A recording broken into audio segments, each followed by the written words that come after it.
نے ایک حدیث ذکر کی کہ اگر ہم نیکی کرتے ہیں اور اگر گندگی یا ایسی چیزوں کو، تکلیف دہ چیزوں کو راستے سے ہٹا دیتے ہیں تو جنت میں جانے کا سبب بھی ہے۔ مشہور حدیث ہے جسے امام بخاری اور امام مسلم رحمۃ اللہ علیہ نے ذکر کیا ہے کہ ایک شخص جنت میں صرف اس لیے داخل ہوا کہ کانٹے دار چیزیں جو ہیں، کچھ درخت کی چیزیں جو راستے میں پڑی ہوئی تھیں اور اس نے ہٹا دیا،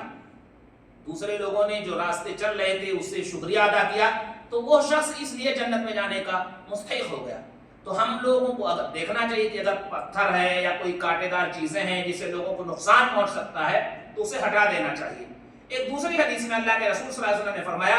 کہ ایک شخص کو دیکھا کہ وہ جنت میں خوشی میں الٹ پلٹ رہا ہے، خوب خوش ہے،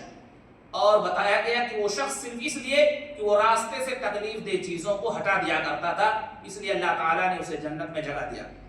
تو اس طرح کی کئی حدیثیں ہیں۔ ان تمام چیزوں اور حدیث کے پیش نظر یہ بات معلوم ہوتی ہے کہ ہم تمام لوگوں کو چاہیے کہ ماحولیات کی حفاظت کریں، اس کا تحفظ کریں،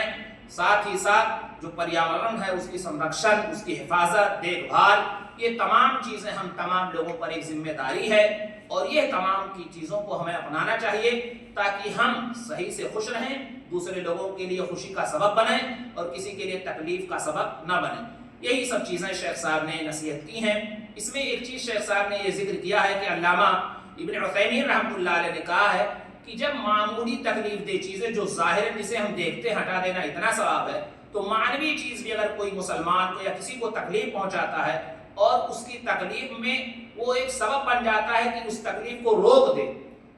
تو وہ بھی اس کے لیے باعث